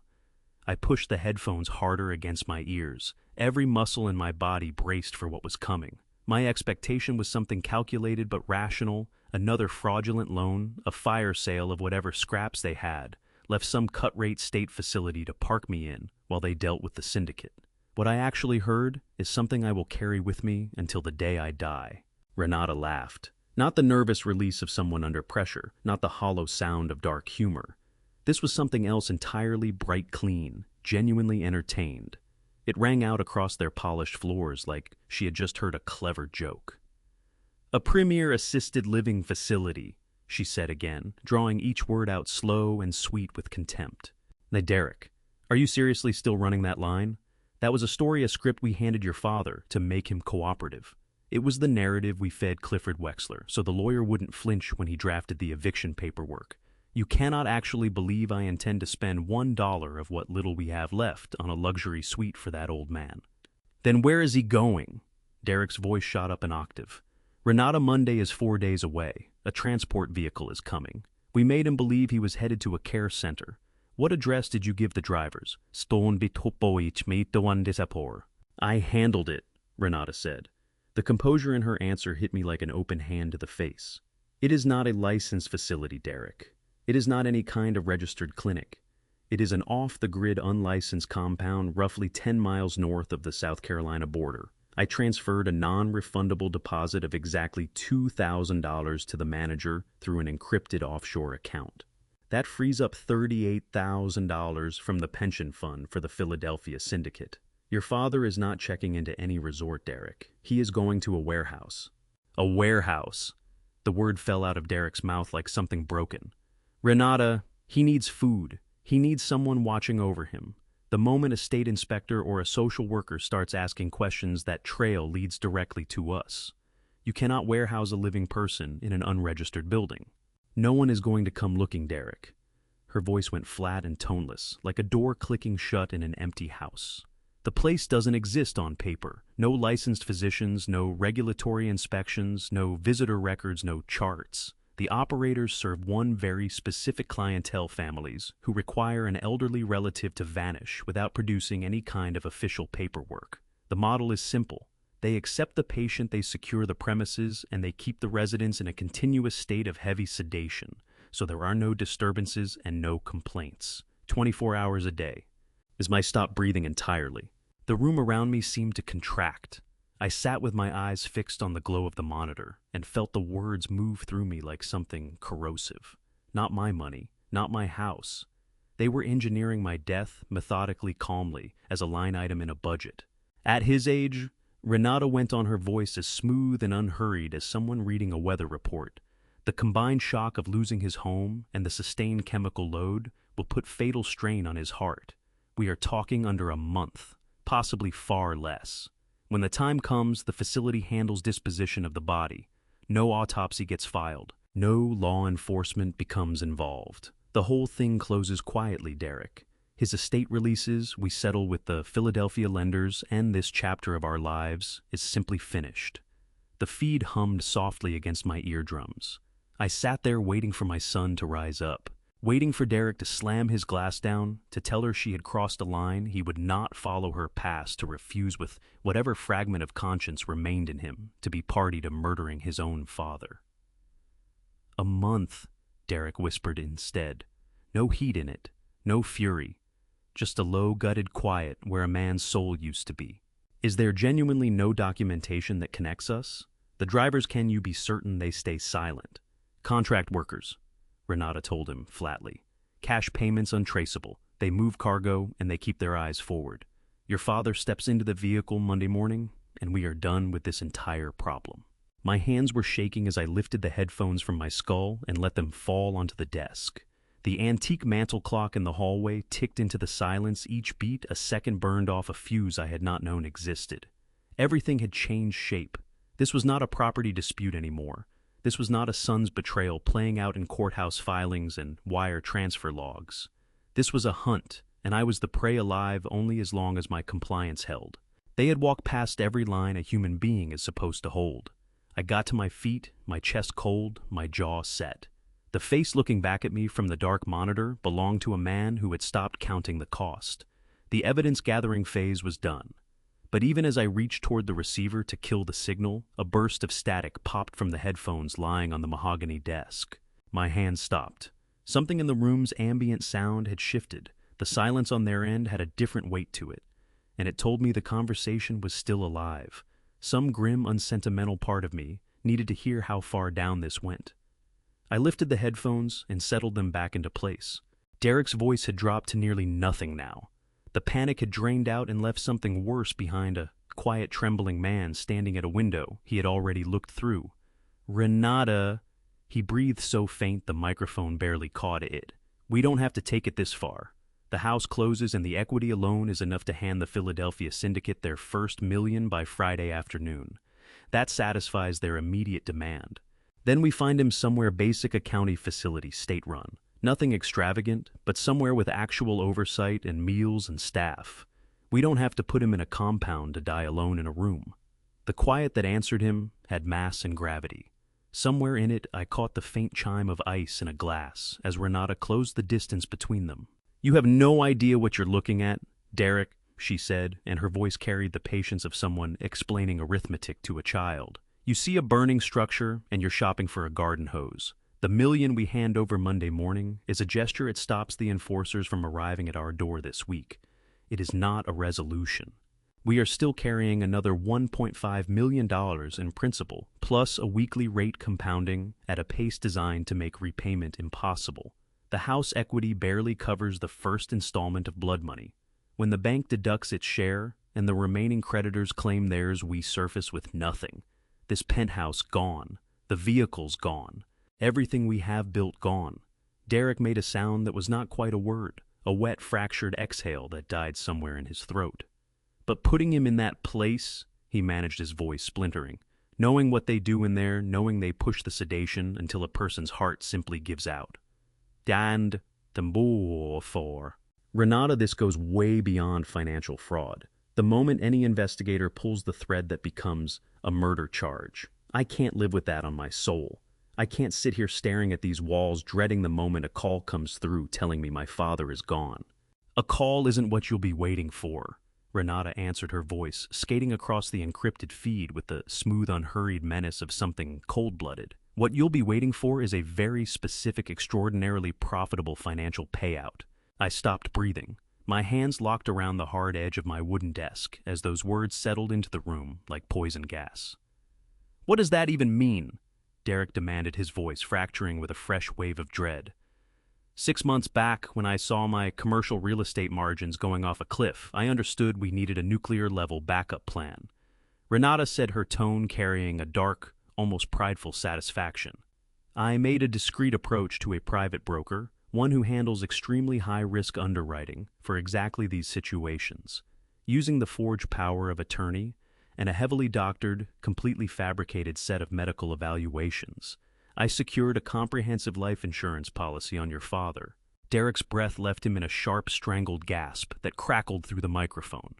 "A life insurance policy," he breathed barely above a whisper. "How much?" $5 million, Renata said. The number landed like a stone dropped into still water. "It's a bulletproof policy, but it carries one very rigid condition tied to his age and his supposed pre-existing health profile. Should he die naturally inside a licensed care setting, the full payout processes without a single question asked. That's the precise reason we aren't dropping him into some government-run facility where real physicians might complicate things or try to keep him alive longer than we need. That's the reason I located the underground border hospice. The outcome there is guaranteed and leaves no trail whatsoever. His heart, already strained, will give out within a month under the chemical load they administer. The facility generates a routine, utterly unremarkable death certificate. We file the paperwork. the insurer transfers $5 million straight into our offshore account, and the Philadelphia syndicate gets erased from our lives permanently. The $2.5 million gets settled, and the remainder goes toward quietly rebuilding everything we've lost. The enormity of what she'd constructed crashed into me like something physical, like being struck by something moving at full speed. This wasn't about pushing an old man aside to cut their losses. This wasn't even about desperation. They had engineered my killing step by careful step, with deliberate, cold-blooded intent, purely as a revenue strategy. My murder was their exit plan. Renita had assigned a dollar value to whatever time I had left $5 million, not a cent more, and she was moving toward that number with the detached precision of someone closing a quarterly deal. I sat motionless, every nerve in my body straining toward the sound of my son's voice. I kept waiting for something human to surface in him, for the man I'd spent decades raising, to rise up to reject what was standing in front of him, to refuse any part of murdering his own father. Instead, I heard only his breathing ragged, unsteady, and the terrible, quiet sound of whatever remained of his decency giving way completely. $5 million! Derek said it slowly, the syllables rolling out one at a time. The horror that had gripped his voice moments before was dissolving, replaced by something colder, a dawning recognition that this was his way out. That wipes the slate clean. The syndicate, all the mortgages were drowning under the credit lines, gone. All of it. Every last bit, Renata murmured soft as a lullaby. The board resets entirely, but only if your nerve holds Derek, only if you walk him to that transport van Monday morning and don't allow yourself a single backward glance. Silence stretched between them. I pressed my eyes shut and aimed something that could barely pass for prayer, at a universe I'd long since stopped trusting, begging it just this once to put something good inside my son. Then Derek spoke. The shaking was gone. The panic had drained out of him, completely replaced by a flat, empty steadiness. "All right," he whispered. "We get him to the border." I lifted the headphones from my ears and set them down. Whatever remnant of fatherly feeling I'd still been carrying dissolved on the spot cleanly, permanently, without ceremony. That chapter was finished. I wasn't a man to be pitied. The time for restraint had ended. I left the headphones on the desk and settled into the quiet of my study. The shadows along the walls felt longer than they should, as if the room itself were warping to match the ugliness of what I now knew. My son and the woman he'd married weren't common thieves. They had constructed a plan to end my life and collect $5 million for the trouble. Their intention was to hand me off to a South Carolina border compound where I'd be chemically put down so they could square their debts with a criminal organization. An ordinary man picks up the phone and calls the police. He packages the audio files, walks into the nearest field office, and watches the system take Derek and Renata apart for conspiracy to commit murder. But ordinary wasn't something I was any longer. Law enforcement would cuff them, yes, and then the lawyers would arrive. Years of motions, continuances, sympathy plays. They'd position themselves as casualties of circumstance and let the process drag until whatever punishment remained was barely worth the name. I wasn't going to hand them that shelter. The police were too clean an answer, too bloodless. They had looked at my life and seen a line item. I decided to look at theirs the same way. I stretched across the desk and took hold of the satellite-encrypted phone, powered it up, dialed Ingrid Costello. The connection came through instantly, cutting past the standard international routing channels entirely. "Eugene," Ingrid said, her voice sharp and alert despite the hour. "My team is still working through what's left of the commercial real estate data. The hole keeps getting deeper. Every layer of Renata's margin accounts we uncover, the leverage looks worse than the one before." "The leverage doesn't interest me anymore, Ingrid," I told her. My voice had gone somewhere very still, the kind of calm that has nothing peaceful in it. "Everything has shifted. I pulled an encrypted audio feed directly from their penthouse tonight. Renata used my forged signature to take out a $5 million life insurance policy on me. Come Monday morning, they're putting me in an unlicensed facility near the southern border. The plan is to keep me sedated until my heart stops, so they can pocket the insurance money and clear their debt with the Philadelphia syndicate." The line went quiet for a long beat. When Ingrid came back, the cool professional composure she normally carried was stripped away, and what replaced it was hard-edged fury. "Eugene, we go to the Federal Bureau of Investigation right now. I have a direct line to someone in the regional directorate. They can have Derek and Renata in federal custody well before morning." "No." The word came out like a door closing. "You don't make that call. This gets handled the way I choose to handle it. Here's what I need, I continued. Pull your forensic accounting team off Renata's real estate wreckage entirely. Every resource you have goes toward the Philadelphia syndicate. You told me they're sitting on $2.5 million of debt. I need your people to reach out directly to whoever is holding those notes. A brief hesitation crossed the line. Eugene, those aren't the sort of people who respond well to unexpected contact. They don't recognize international banking law as something that applies to them. These are violent loan sharks. I know exactly what they are, I said, which is precisely why they'll respond to what I'm offering. Men like that don't want a slow drip of interest payments from an executive who's scrambling. They want their principal back in one piece right now. I'm authorizing you to draw directly from the Merit Trust accounts. You're going to use my capital to acquire Derek and Renata's debt. There was a pause. You're paying off what they owe? Ingrid asked, the confusion audible and genuine. Why would you do that for them? I'm not doing it for them. I'm buying them. Purchase the debt, but make sure every promissory note is transferred through proper legal channels. Move the full $2.5 million obligation out of the Philadelphia syndicate's hands and into a private holding company that answers entirely to me. They get their cash. They sign away every scrap of power they hold over my son. Every bit of it. Ingrid exhaled slowly, and in that breath I heard the moment she understood. You want to step into the role of their executioner, she said quietly. What I want, I told her, is to be the one holding the axe that's already in the air above their heads. I paused. How quickly can your intermediaries lock down the funds and take possession of the paper? A clean lump sum buyout that size? The syndicate won't drag their feet, she said, the familiar, efficient edge returning to her voice. I'll move the capital through 3 separate shell corporations. The source stays invisible. As far as the Philadelphia lenders are concerned, a bigger and more aggressive player just absorbed their local position. Contracts get drafted, funds get wired. I can have it done inside an hour. Then do it, I said and cut the line. I sat alone in the dark eyes on the digital clock as the numbers turned over on my monitor. Each minute came and went with a heaviness that pressed against the chest. I let myself picture it. Men in Philadelphia jolted awake by an alert, confirming their $2.5 million headache had been solved overnight by some anonymous corporate buyer. I pictured the digital ink drying on those signatures, the crushing weight of my son's debt lifting cleanly out of the hands of criminals and settling squarely into mine. I refilled my coffee cup, the liquid, as dark as whatever remained of my feelings toward my own child. Outside, the neighborhood was stirring the morning, beginning its ordinary routines, completely blind to the quiet seismic shift in power happening just behind my window blinds. Exhaustion never came for me. The magnitude of the betrayal had flooded my system with something that burned hotter and steadier than sleep. I kept returning to the sound of Derek's voice, that sick, almost relieved quality when he'd agreed to my death. He thought he was a strategist. He thought he'd solved an impossible problem by disposing of an old man he no longer needed. 2 hours on the satellite phone shuddered against the desktop.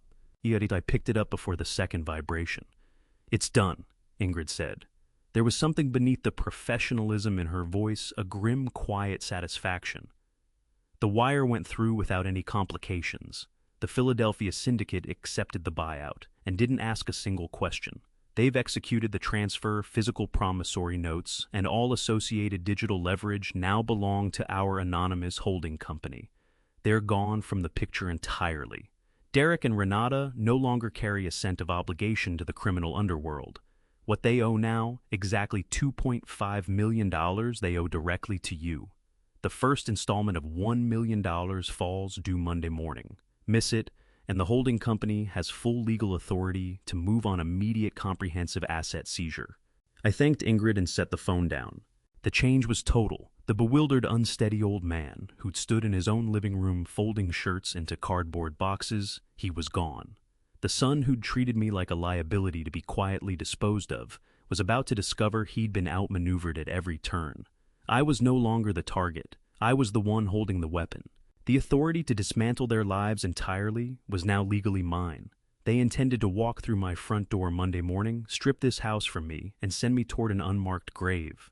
I looked at the glowing monitor and let myself smile. I was going to let them come. I was going to let them stroll in fat with confidence and utterly certain of their victory, and then I was going to bring it all down on them at once. The The morning of the 72nd hour broke clean, the sky washed in long, warm strokes of early light. I stood at the bay window and watched it reach across the lawns. Monday, 8 o'clock exactly. The calm fractured first with sound, the grinding mechanical labor of a large commercial moving truck, lumbering up to block my driveway. Its engine shuddered and died. The air brakes exhaled with a sharp pneumatic hiss. A sleek silver sedan rolled in behind it and stopped at the curb. Derek climbed out from the driver's side shoulders, back-dressed in a sharp business suit, every inch, the composed corporate executive, nothing like the panicked voice I'd heard on that recording. Renata stepped out from the passenger side designer handbag against her hip, her expression locked into one of tight, impatient determination. Then a third vehicle arrived. Clifford Wexler, the compromised attorney they had brought in to put a legal veneer on their scheme, retrieved a fat leather briefcase from his back seat and straightened his tie with the smug ease of a man who has never once doubted himself. The three of them clustered on the sidewalk in low, brief conference. They carried themselves like people who'd already won. They were expecting to find a broken old man surrounded by moving boxes, docile and ready to be quietly dispatched to somewhere he'd never come back from. They believed this was the final tidy scene of their masterfully engineered financial rescue. I turned from the window and crossed to the full-length mirror. Gone were the faded flannels I'd been wearing around the house. In their place, a midnight navy suit cut from imported English wool, retrieved from a cedar closet where I'd kept it preserved from another era of my life. I worked the knot of my deep cobalt silk tie into place and settled it against my collar. I fastened my vintage gold pocket watch and felt the familiar grounding weight of it, the weight of a man who had built things and knew his own worth. The frail, disoriented old pensioner they had been so certain they had outfoxed didn't exist anymore. I walked down the hall into the living room. Ingrid Costello had arrived an hour earlier through the back entrance, and she hadn't come alone. Two broad-shouldered men in immaculate dark suits stood positioned behind my leather recliner. Their jackets fell open just enough deliberately, I suspected, to put their federal law enforcement badges on quiet, unmistakable display. They said nothing. They didn't need to. Ingrid stood nearby, a sleek silver tablet in hand, her face composed into the kind of professional neutrality that speaks louder than any threat. I carried my coffee to the recliner, sat down and crossed one leg over the other. The staged moving boxes near the window completed the picture, a convincing piece of theater. We settled into silence and waited. Under 2 minutes passed before I heard it. The scrape of a key finding the lock, the heavy front door swinging inward and catching the rubber stop with a low thud. Derek entered the foyer, first shoulders squared and forward, already in command mode. Renita came in right behind him, one hand already fishing a surgical mask from her purse as though she were preparing to enter a contaminated zone. Clifford Wexler followed at the rear briefcase, gripped in both hands, ready to produce paperwork at the first sign of resistance. "Dad, the crew is outside." Derek's voice rang through the house, loud-clipped, stripped of any warmth. "We need to move this along right now. Your transport to the new medical facility arrives in 20 minutes, and we are not delaying this." He turned the corner into the living room and stopped so fast his shoes dragged against the hardwood. Renata walked straight into his back, letting out a short, irritated noise, and then looked past him and went completely still. Her eyes went wide and then terrified.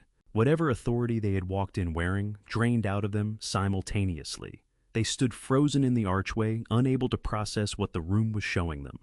I didn't move. I raised my coffee mug, slowly took one measured sip, and held their gaze without blinking. No greeting, no explanation.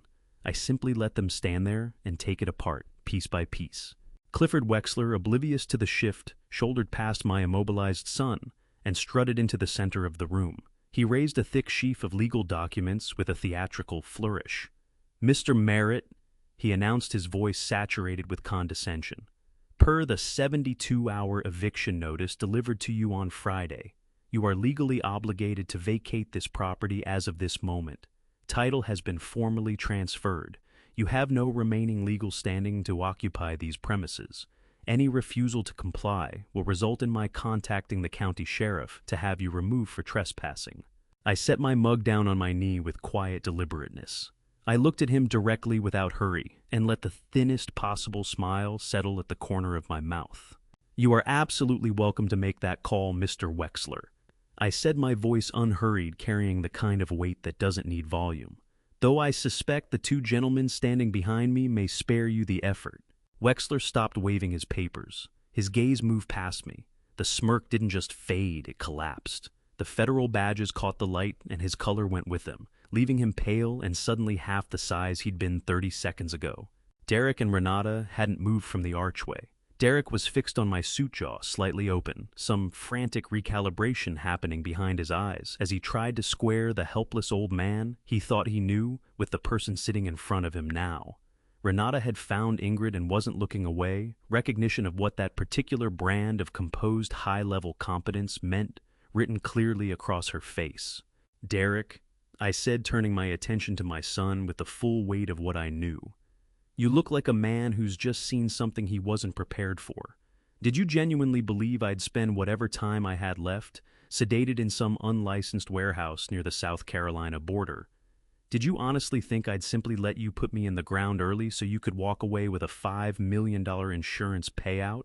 Derek stumbled back as if the words had connected physically. His shoulders met the wall hard. His breathing had gone ragged and shallow. He knew. The moment I said it, he understood that I'd heard everything, that the recording existed, that the entire plan was laid out and in my possession. Every calculated step of his betrayal fully exposed. Renata began to tremble. Her designer handbag slipped from her fingers and hit the floor. "You have exactly 10 seconds to start explaining yourselves," I said, and the temperature in the room seemed to drop with the words. Silence poured in and filled every corner. Derek's mouth moved. Nothing came out. The magnitude of what he'd walked into had locked him completely. The gap between the trap he'd thought he was setting and the one he'd actually stepped into, simply too vast, too final to speak across. Renata retreated a half step, pressing her back flat against the wall, as though she might find a way to dissolve into it entirely. But she wasn't my primary focus at that moment. My attention moved with cold deliberateness to the third member of their party. I turned my head slowly and let my gaze settle on Clifford Wexler, the corrupt attorney who had cheerfully engineered every legal mechanism of this nightmare. The swagger that had been plastered across his face seconds ago curdled into something pale and stricken. His eyes ricocheted between the federal badges and the eviction papers, shaking in his own fist, and I could see the precise moment he understood what room he'd walked into. I reached into the breast pocket of my jacket and drew out a folded manila envelope. I dropped it onto the glass coffee table between us. It hit the surface with a sharp crack that made all three of them jump. "I don't require 10 seconds to listen to fabricated explanations," I said, my voice carrying the kind of stillness that doesn't need volume, the tone of a judge who has already reached his verdict. "I know precisely what each of you has done. Mr. Wexler, will start with you. You drafted the fraudulent power of attorney. You filed the illegal property transfer. You notarized the documents declaring me incompetent and signing my home over to my son. You put your state-issued seal on those papers, legally certifying that I had appeared in your downtown office last Tuesday and willingly surrendered my estate." I gestured toward the envelope on the table. "Open it, Clifford. Take a look at what my associates put together in the last 24 hours. Wexler's throat worked visibly above his silk tie. He moved forward on unsteady legs and reached down for the envelope with trembling fingers, fumbling with the clasp, before managing to extract the contents. He stared at what he was holding, high-resolution photographs, dense stacks of printed digital records, with the blank expression of a man watching his own execution warrant being read aloud. "Those are certified flight manifests, GPS coordinates, and date-stamped photographs from a private fishing charter operating out of Juneau, Alaska," I said, watching the last traces of color leave his face. "More specifically, they document the whereabouts of the official notary public, whose personal signature and state seal you helped yourself to for your fraudulent eviction filing.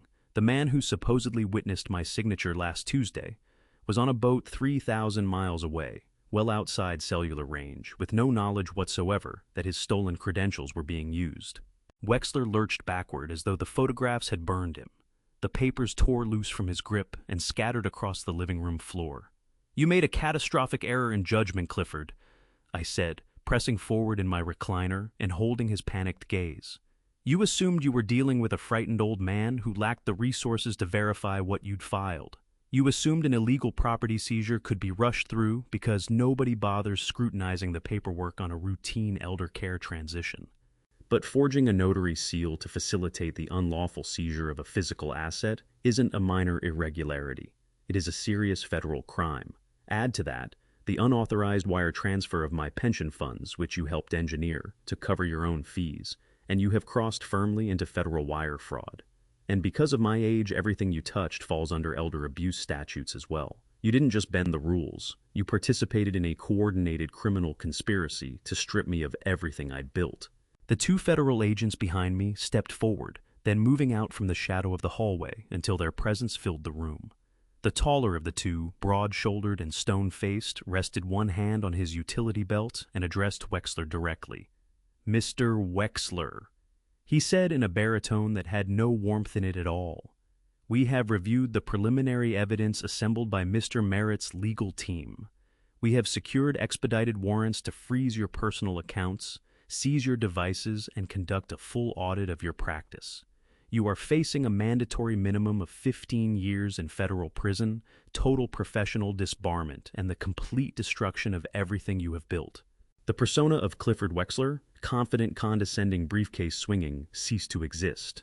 The leather case dropped from his hand and struck the hardwood with a crash that echoed through the room. His knees gave out beneath him, and he sank down onto the Turkish kilim rug chest, heaving in shallow, rapid bursts. He didn't look at Derek. He didn't look at Renata. In the span of a few seconds, he had thrown the clients he'd conspired with completely to the wolves. "Please," Wexler begged, both hands raised toward the agents, his voice reduced to a thin, desperate whine. "Please, you have to hear my side of this. I had no idea how far they intended to take it. I was processing paperwork. Derek told me it was a routine family matter. He told me his father was gravely ill and required immediate placement. I can give you everything you need. Encrypted emails, saved text messages. I kept a separate ledger of their communications. I will testify against both of them right now immediately without conditions. I will hand over the complete paper trail. I'm begging for full federal immunity. Don't pull my license. Don't send me to prison. I will tell you every detail about their debts, their scheme, everything. I watched the man who had walked in here an hour ago, radiating arrogant legal authority, now weep openly on my living room floor, shamelessly groveling for mercy he had done nothing to earn. I looked at him and felt nothing but a clean, cold contempt. I had spent my life building something real through honest work, through discipline, through the kind of quiet integrity that doesn't announce itself. I had extended genuine trust to the people around me because I believed most of them deserved it. But watching this broken creature beg for his freedom on my floor, I understood something. Plainly, some people are simply parasites, and they will keep feeding on whoever is closest until the day something stops them. I settled back into my recliner, reached for my coffee, and took a slow, deliberate sip. I looked down at him the way you look at something that has no business being on your floor. "Immunity is not a possibility, Mr. Wexler," I said quietly. "You built your entire career by preying on the weak. Today you made the fatal mistake of preying upon the absolute wrong man." The 10 seconds passed in brutal, suffocating silence. Wexler remained a collapsed, weeping figure on my Turkish kilim rug. Derek stood motionless nearby, his gaze fixed on me, eyes wide and vacant, as though the circuitry behind them had simply stopped functioning. It was Renata who broke the stillness. Her survival instinct, sharpened by years of corporate predation, fired hard. She straightened up, smoothed the front of her silk blouse with visibly shaking hands, and leveled one perfectly manicured fingernail at my chest. "You are bluffing." She snapped, her voice pitched sharp enough to cut glass, rebounding off the high ceilings and slicing through the charged air. "You are a delusional old man in a borrowed suit playing a game that is already over. This house belongs to us legally. We hold the signed property deed. We hold full medical authority over your affairs. You have no power in this room, Eugene. No money, no leverage, and you have no right to question anything we decide. You are going to walk out to that transport van right now, or I will have these officers remove you from my property." I didn't match her volume. I didn't move from my chair. Instead, I reached calmly into my jacket pocket and took out my phone. One tap on the screen paired it with the premium surround sound system I'd had installed in this room years ago. I pressed play, and then Renata's own voice came pouring out of the hidden speakers, filling every corner of the room with absolute clarity. "I found a place," the recorded Renata said, her digitized tone unhurried and precise. Her own words dropped into the frozen silence like stones into still water. It's an unlicensed off-the-grid hospice compound located about 10 miles north of the South Carolina border. They cater specifically to families who need their elderly relatives to quietly disappear. Renata recoiled as if the sound had struck her physically.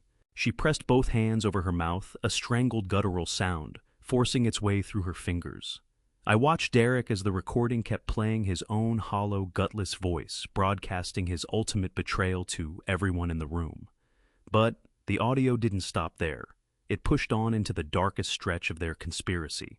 The speakers delivered Renata's clinical explanation of the $5 million life insurance policy, her step-by-step plan to trigger my cardiac failure through aggressive chemical sedation, and her barely concealed eagerness to cash out my death and rescue their crumbling empire. Every trace of color drained from my son's face, leaving something gray and almost translucent behind. His knees visibly gave, and he grabbed the edge of the foyer table to keep himself upright. Hearing his own actions stripped of every private justification, played back in crisp, unsparing audio, finished whatever remained intact inside him. Behind me, the two federal agents shifted almost imperceptibly, hands moving near their tactical belts, ready for any sudden break toward a door. I pressed the screen. The room fell back into a heavy, airless silence. "You believed you were untouchable," I said, my voice cutting through the stillness with a precision that didn't require any volume. "You decided a human life was a line item, something to be written off against a bad financial bet. You plotted to chemically execute your own father to cover your catastrophically reckless gambling with other people's money. And you assumed that I was deaf-blind and completely without resources." I rose from the recliner and fastened the button of my jacket. Standing at my full height, I felt the authority in the posture, something Derek had never seen directed at him from me. I pulled a thick, folded stack of legal documents from my inside pocket. Then I moved slowly across the Turkish kilim rug, stepping around the still crumpled figure of Clifford Wexler, and came to a stop a few feet from my trembling son. "You attempted to murder me to settle a $2.5 million debt." I said, each word placed with deliberate, merciless care. "You forged documents. You retained corrupt attorneys. You arranged to have my body deposited in an unmarked grave to satisfy a Philadelphia lending syndicate's demands. You were counting on $5 million in fraudulent insurance proceeds to square your ledger and walk away free." I raised the documents and let the morning light fall across the dense official ink of the syndicate's financial contracts. "But the people you owe now, Derek, they are not the people you bargained with." Derek stared at the papers with the unfocused look of a man whose mind has stopped processing. "What are those?" He managed his voice, cracking into something dry and barely audible. "These are the original promissory notes," I said, dropping the stack onto the glass coffee table with a thud that had a certain finality to it. "The legally binding contracts accounting for every dollar you borrowed from the Philadelphia underground. Early this morning, while you were busy picturing your $5 million windfall, I directed Ingrid to reach out to your lenders. I authorized my financial team to execute an immediate hostile buyout of your entire criminal debt portfolio." Renata's breath left her in a sharp, fractured sound. Her eyes flew between the documents, the agents, and my face. "A buyout," she stammered, her voice shaking apart. "How could you possibly have the capital for that? You're a retired engineer. You live on a fixed pension. We reviewed your accounts. We saw your financial records. You saw the modest financial profile I deliberately constructed for exactly that purpose," I said, turning my gaze on her slowly and letting it settle. "You saw the accounts I use for groceries and property taxes. What your arrogant and superficial greed kept you from ever looking for was the substantial generational wealth I have managed quietly for decades. I am the sole primary beneficiary of a $90 million corporate trust fund. The capital available to me operates on a scale entirely beyond anything your limited imagination reached for." Derek made a small, broken sound, the kind that comes when the full dimensions of a catastrophic miscalculation finally arrive all at once. He had traded his father's life and whatever remained of his character for what amounted to loose change, entirely unaware that he'd been standing on a fortune the whole time. "I used a fraction of my resources to close out the Philadelphia syndicate," I continued. "I wired $2.5 million directly into their accounts. They signed over every scrap of leverage they held against you without a moment's hesitation. I am now your sole creditor, I said, and let the weight of that land. The loan is in default. I am exercising my full legal authority to initiate immediate comprehensive asset seizure. Your downtown penthouse seized. Your imported vehicles seized. Your margin account seized. You are insolvent, completely and without any avenue of appeal. I let the pause extend. And for the documented, premeditated conspiracy to commit murder, you are both going to spend the rest of your lives in a federal penitentiary. The pronouncement struck Renato with the force of something structural giving way. The composed, predatory corporate wife, the woman who had calmly mapped out the timeline of my chemical execution the night before, came apart entirely. A piercing, hysterical shriek tore out of her and rang off the high ceilings. Her legs folded and she went down hard onto the Turkish kilim rug, manicured hands clawing at the woven fibers. There was nothing calculated left in her, just a terrified creature in a trap with no exit. She didn't look at me with anything resembling regret. Instead, she wrenched her tear-streaked face toward her husband, and what came out of her eyes was pure, vicious blame. "This is completely your fault," she screamed, her voice tearing itself apart mid-sentence. "You told me he was just a clueless old man. You swore to me this would be a clean, uncomplicated transition. You pulled me into your financial disaster. You made me part of this plan, Derek. I never wanted anything to do with your wretched family." Derek didn't acknowledge the accusations pouring out of her. His entire world had just been turned inside out. He looked at the promissory notes on the coffee table, then at the agent standing behind my chair, and finally at my face, and the full understanding of what he had handed over broke him at the knees, literally. He went down. He began crawling across the floor toward me, with a desperation that had abandoned all self-possession.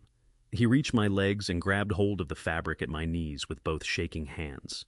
He tilted his face up at me, wet, unraveled, terrified. "Dad, please." Derek's voice had collapsed into a high, pitiful sound that turned my stomach. "Dad, you can't do this. You can't send me to federal prison. I'm your only son. I was desperate. I was genuinely terrified of what the syndicate would do to me. They were going to take everything. They were going to kill me, Dad. I panicked. I made a catastrophic mistake, but I am still your flesh and blood.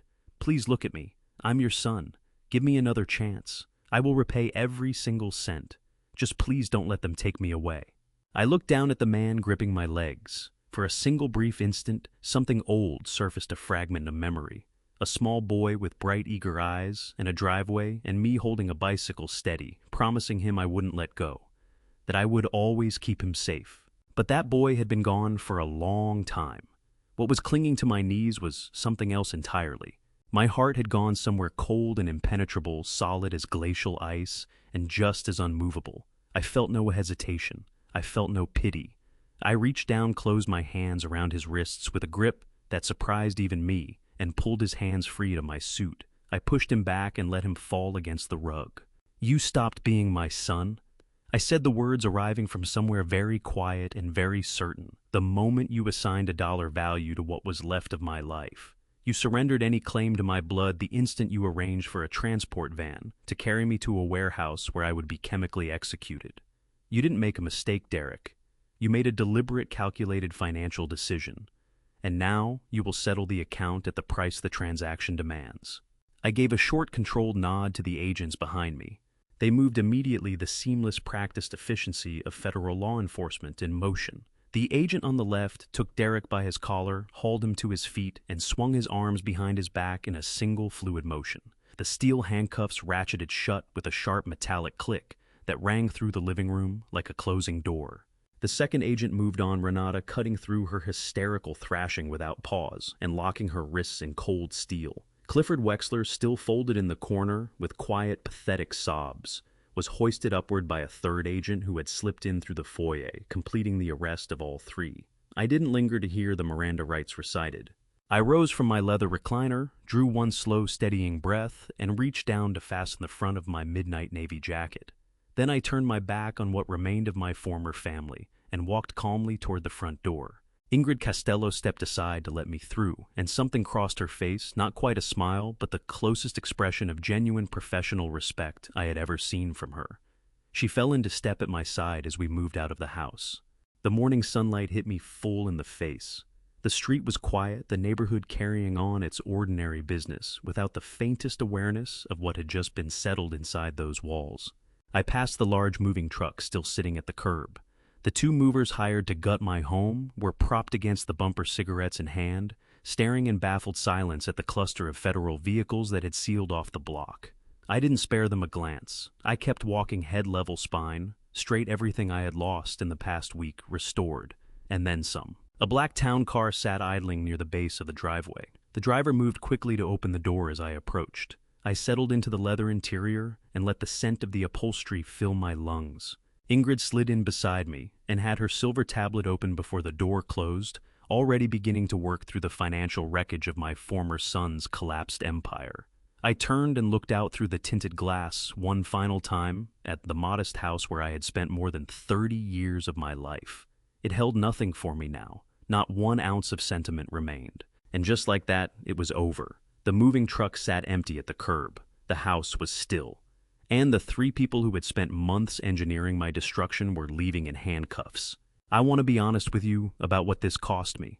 You don't walk away from something like this unchanged. A son is not a business partner you can simply replace. He is bone of your bone. Losing him not to death, but to greed, to cowardice, to the choice he made, with full knowledge that is a grief that doesn't announce itself cleanly. It settles in slowly. I believe God allowed me to see the truth, not to break me, but to free me. And whatever the Lord's timing costs, it costs less than a life built on a lie. If these grandpa revenge stories have taught me anything, it is this: the people who underestimate you are counting on a version of you that no longer exists. Don't correct them until the moment it matters most. Here is what I would tell any man or woman who finds themselves in a story like mine, and these father stories are more common than anyone admits. First, keep one set of records they know nothing about. Quiet preparation is not paranoia, it is wisdom. Second, never let desperation make your decisions. Derek and Renata lost everything because they panicked and reached for the fastest exit, not the right one. Third, your age is not your weakness, it is your archive. 70 years of experience does not make you a soft target, it makes you dangerous. Fourth, when someone shows you who they are, believe them and plan accordingly. If this story moved you, I'd be grateful if you shared it with someone who needs to hear it today. Leave a comment below and tell me what part stayed with you. And if you haven't already, subscribe to Grandpa's Revenge so you don't miss what's coming next. Thank you for spending this time with me. Take care of yourself out there. I'll see you in the next one.